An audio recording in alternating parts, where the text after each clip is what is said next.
Nagsimula sa simple na pasulyap-sulyap, nagpapapansin sa'yo. Umabot sa palitan ng mga mensahe, kilig na kilig ako. Kumusta, kain na, hello, magandang umaga.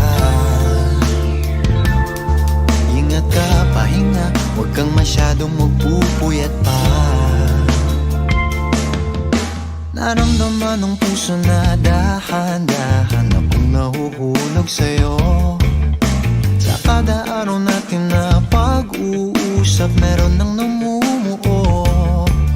Ngunit di ko na alam